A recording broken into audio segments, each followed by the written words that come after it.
So our emotional refusal to feel the pain and terror as a nation, for instance, as Australians, this is why our politicians behave the way they do. We literally create our politicians and the behaviour of the country. Yes, we do. From that. Yeah. We even go to war because of it. Yeah. We want them to go to war because of it. Even though you think you don't, you do. Like, you think you don't because that helps you prevent one of your terrors, you see. We think we don't have a lot of feelings that we actually have. Like, what we're getting in politics and what we're getting in the economy and what we're getting in the medical profession is all the result of our own actions and the attractions that those actions attract. So our first step is, if we want to change the way our politicians behave, we've got to change. Got to change this. When you stop being motivated by terror, they will stop advertising and putting policies that are motivated by your terror. Do you understand that? Of course they're going to stop. If you say, no, we're not going to put up with your fear-mongering anymore, right, and you actually felt it, they wouldn't do what your fear is currently dictating for them to do. They'll change. And they'll change slowly but automatically as a result, because they know, I'm going to get voted out of power if I work on people's fears. Now what happens is they work on your fears and they get voted in power. What do you think Trump's doing at the moment in the USA? Manipulating people's fears. Of course, it's a powerful way to control people. You manipulate their fears, right? If you don't have any more fear to manipulate, and you're only being driven by love and truth, and you make a decision to vote, and you go, wow, there's no one I can vote for here, I'm not voting for them, and I'm not voting for them, because they're only manipulating me by fear. Eventually there'll be even candidates who actually, lo and behold, have dealt with their fear. And they walk around telling a whole different story, and will you vote for one of those candidates? Most probably.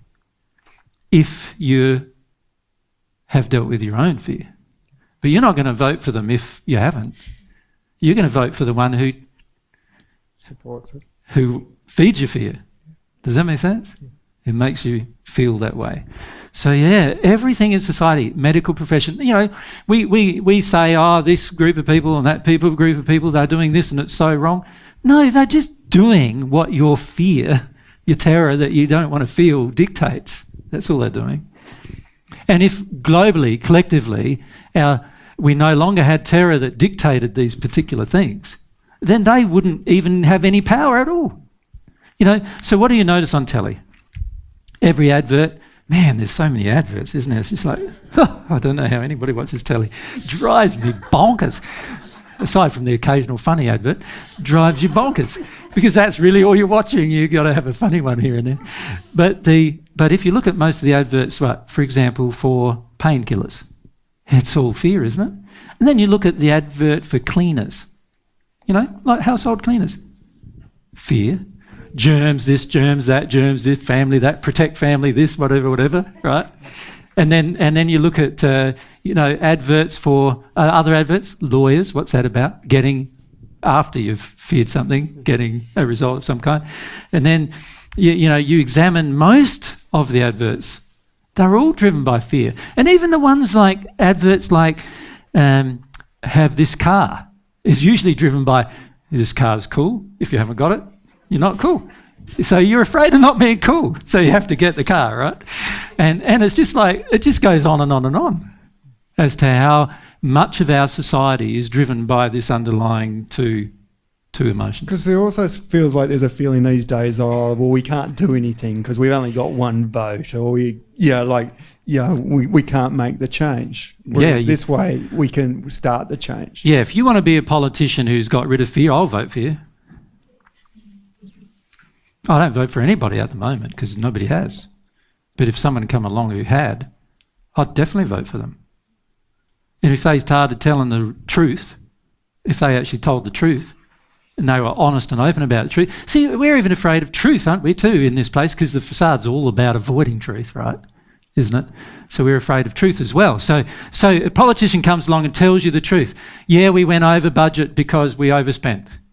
You go, oh, it's all terrible, it's terrible, terrible, you get rid of them, right? He just told you the truth.